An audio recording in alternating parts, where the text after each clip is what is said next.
আচ্ছা, এই 2024 সালের দুর্গাপুজোয় সব থেকে বড় বাংলা সিনেমা কি হতে চলেছে? অনেকে বলছে কিন্তু টেক্কা, অনেকে বলছে শাস্ত্রী। আপনার মতে কে? শাস্ত্রী মিঠুন চক্রবর্তী নাকি টেক্কা দেব? কে হতে চলেছে এই পুজোর সেরা মুভি? মানে এই পুজোর সেরা মুভিটি কোনটি হতে চলেছে এবং কার মুভি সব থেকে বড় সুপার ডুপার হিট সিনেমা হতে চলেছে? তো আপনারা অবশ্যই কমেন্টস করে জানাবেন। তো ডিটেলসে এটি নিয়ে আলোচনা করব, দেখতে থাকুন শেষ পর্যন্ত ভিডিওটি। নমস্কার বন্ধুরা, সম্রাট ফিল্ম রিভিউ চ্যানেলে সবাইকে স্বাগত। তো আমি জানি অনেকেই কিন্তু এখানে আছেন দেবের ফ্যান এবং অনেকে আছেন মিঠুন চক্রবর্তীর ফ্যান। দেখুন, মিঠুন চক্রবর্তীর ফ্যান কিন্তু মানে অতীতকাল থেকে বর্তমান সময় পর্যন্ত মিঠুন চক্রবর্তীর যারা ফ্যান ছিলে বর্তমান সময় দাঁড়িয়েও এবং আগামী প্রজন্মে যত দিন আসবে তখনও কিন্তু মিঠুন চক্রবর্তীর ফ্যান সংখ্যা কিন্তু কমবে না কোনোদিন। কারণ মিঠুন চক্রবর্তী এমন এমন সিনেমা করে গেছে, এমন এমন অভিনয় করে গেছে, সিনেমায় কাজ করে গেছে, সেগুলো কিন্তু ভুলতে পারবে না মানুষের। এটি কিন্তু একদম লেখা হয়ে গেছে মানুষের প্রত্যেকটি হৃদয়ে।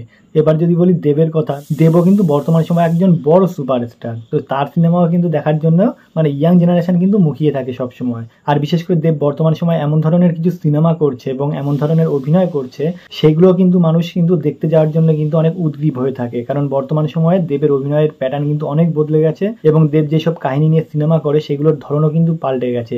অনেকটা স্ট্যান্ডার্ড কোয়ালিটির কাহিনী নিয়ে কিন্তু দেব বর্তমানে সিনেমা করছে। তো সেই জায়গায় দাঁড়িয়ে কিন্তু মিঠুন চক্রবর্তী এবং দেবের মধ্যে কিন্তু একটা বড় সড়ো ফাইট হতে চলেছে এই পুজোয়। যদিও তারা একে অপরকে কিন্তু কি বলবো, বাবা ছেলের সম্পর্কে দেখে আর কি। মিঠুন চক্রবর্তী কিন্তু বলেছে দেব আমার ছেলের মতো, এবং দেব কিন্তু নিজেও, মিঠুন চক্রবর্তী যখন অসুস্থ হয়ে হসপিটালে ভর্তি ছিলেন সেই সময় কিন্তু দেব গিয়ে কিন্তু তার সঙ্গে দেখা করেছিল। তো তার থেকেই বোঝা যাচ্ছে যে তাদের মধ্যে সম্পর্কটা কতটা ভালো। এবং বিশেষ করে প্রজাপতি সিনেমাটি করার পর থেকে তো তারা সত্যিকারেরই কিন্তু একদম বাবা ছেলের সম্পর্ক বলবো না, বাবা ছেলেই কিন্তু হয়ে গেছে। এরকম একটি তাদের মধ্যে একটা মধুর সম্পর্ক, যাই বলুন না কেন।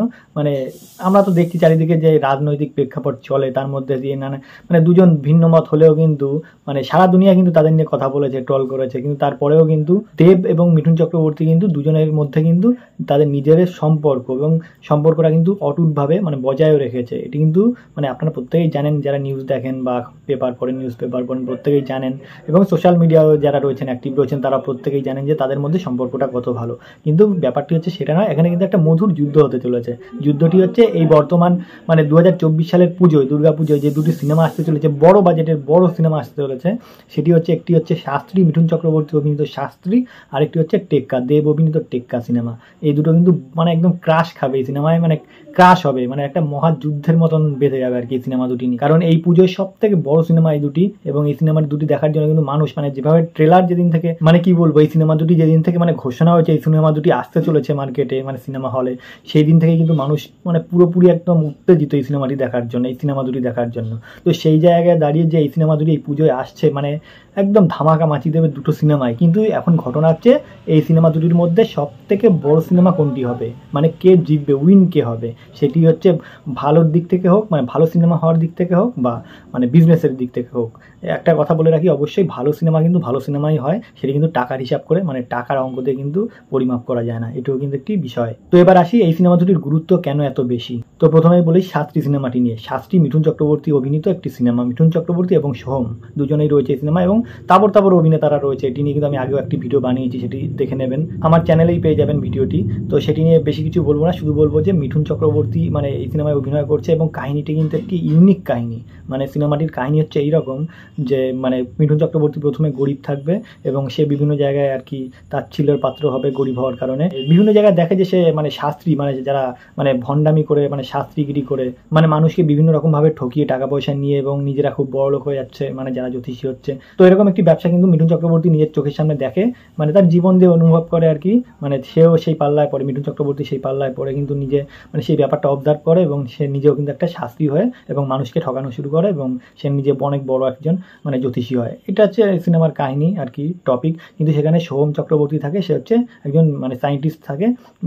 সেই সিনেমার মূল টপিক হচ্ছে এটাই যে বিজ্ঞানের সঙ্গে কুসংস্কারের ক্রাশ, অর্থাৎ বিজ্ঞান এবং কুসংস্কারের সঙ্গে যুদ্ধ আর কি। এটি হচ্ছে মানে ওই সিনেমার টপিক। এবার আসি দেব অভিনীত টেক্কা সিনেমার কথায়। দেখুন টেক্কা মুভিটিও কিন্তু মানে ওই সিনেমাটির টেক্কার কাহিনীটিও কিন্তু অসাধারণ লেভেলের কাহিনী হয়েছে। কেমন কাহিনীটি তো বলে রাখি, টেক্কা সিনেমাটিতেও কিন্তু বড় বড় অভিনেতা অভিনেত্রীরা অভিনয় করছে, যেমন রয়েছে স্বস্তিকা মুখোপাধ্যায় থেকে শুরু করে রুক্মিণী মৈত্র, মানে প্রত্যেকেই আর কি ভালো অভিনেতা অভিনেত্রীরা রয়েছে এই সিনেমাটিতেও। তো এবার টেক্কা সিনেমার কাহিনীটি একটু বলি ছোট করে। তো এখানেও কিন্তু দেব কিন্তু গরিব থাকবে এবং গরিব হওয়ার কারণে তাকেও বিভিন্ন রকমভাবে তাচ্ছিল্য, মানে মানুষের কাছে তাচ্ছিল্যর পাত্র হতে হয় এবং অবজ্ঞার পাত্র হতে হয়। তো সেখানে দাঁড়িয়ে কিন্তু সে একটা বাচ্চাকে কিডন্যাপ করে এবং মানে মুক্তিপণ দাবি করে তার বাচ্চাটির আর কি গার্জিয়ানের কাছে। এটিও কিন্তু একটি মানে মানে এবার একটা অদ্ভুত মিল দেখুন সিনেমা দুটির মধ্যে, মানে টেক্কা এবং শাস্ত্রীর মধ্যে। দুজনেই কিন্তু সিনেমার কাহিনীতে গরিব থাকে আর কি, দেবও গরিব থাকে, মিঠুন চক্রবর্তীও গরিব থাকে। এবং এই গরিব থাকার ফলে মানে টাকার উপার্জনের জন্য এবং মানে সমাজকে সবক শেখানোর জন্য এবং গরিব হওয়ার কারণে তারা যাদের কাছ থেকে লাঞ্ছিত হয়েছে, অপমানিত হয়েছে, তাদের কিন্তু মানে প্রতিশোধ নিচ্ছে এবং শাস্তি দিচ্ছে। এটি কিন্তু এই দুটো সিনেমার মধ্যে কিন্তু মানে দারুণভাবে মিল খুঁজে পাওয়া গেছে। এটি কিন্তু একটি বড় দিক। তো সিনেমা দুটির কাহিনী কিন্তু আমার কাছে দুটোই কিন্তু আমার কাছে ইউনিক লেগেছে, কারণ মানে এমন সময় সিনেমা দুটি এসছে পুজোর সময় যে দুটি কাহিনীর মানে টার্গেট কিন্তু একই রকম। মানে ওই সিনেমায় একই রকম টার্গেট, মানে গরিব থেকে বড়লোক হওয়ার টার্গেট, এবং টেক্কা সিনেমাটিতেও কিন্তু গরিব থেকে বড়লোক হওয়ার মানে গল্প আর কি। তো দুটি মিলে কিন্তু মানে আমার কাছে দারুণ লেগেছে সিনেমার কাহিনী দুটি, মানে ট্রেলার দেখে যতদূর বোঝা গেল আর কি। এরপর তো সিনেমা হলে যখন সিনেমাটি আসবে তখন আরো ভালোভাবে জানা যাবে, ডিটেলস জানা যাবে, তখন কিন্তু আরো ভালোভাবে বোঝা যাবে সিনেমাটি কোনটি মানে সেরা সিনেমা হতে চলেছে এই পুজোর। তবে আমার ব্যক্তিগতভাবে মনে হয় মানে মিঠুন চক্রবর্তী যে কমিটমেন্ট, এই বয়সে এসেও যেই মানে এই লেভেলের অভিনয়, মানে আর কি বলার কিছু নেই। জাস্ট আমি কিন্তু অবশ্যই মানে টেক্কা দেবের সিনেমার থেকে কিন্তু অবশ্যই কিন্তু আমি মিঠুন চক্রবর্তীর শাস্ত্রী সিনেমাকে অবশ্যই এগিয়ে রাখবো, কারণ এই যুগে এসেও ইয়াং জেনারেশনের নায়করা, মানে এই যুগের নায়করাও কিন্তু মিঠুন চক্রবর্তীর কাছে মানে মানে অভিনয়ের দিক থেকে একদম হার মানে মাথা নত করতে বাধ্য হবে, মানে এমন একজন অভিনেতা মিঠুন চক্রবর্তী। তো সেক্ষেত্রে দাঁড়িয়ে সব কিছু গল্পের দিক থেকে হোক বা অন্যান্য দিক থেকে হোক, অভিনয়ের দিক থেকে হোক বা স্টারডামের দিক থেকে হোক, সব দিক থেকে কিন্তু আমি অবশ্যই মিঠুন চক্রবর্তীকে এগিয়ে রাখবো এবং তার সিনেমাকেই এগিয়ে রাখবো। তো আপনাদের কাছে কোন সিনেমাটি সেরা বলে মনে হচ্ছে এবং কোন সিনেমাটিকে এগিয়ে রাখবেন অবশ্যই কিন্তু কমেন্টস করে জানাবেন। তো ভিডিওটি আর বেশি বড় করবো না, ভিডিওটি এখানে শেষ করবো। ভিডিওটি যদি ভালো লাগে অবশ্যই লাইক, কমেন্ট এবং শেয়ার করবেন এবং অবশ্যই সাবস্ক্রাইব করবেন। নমস্কার।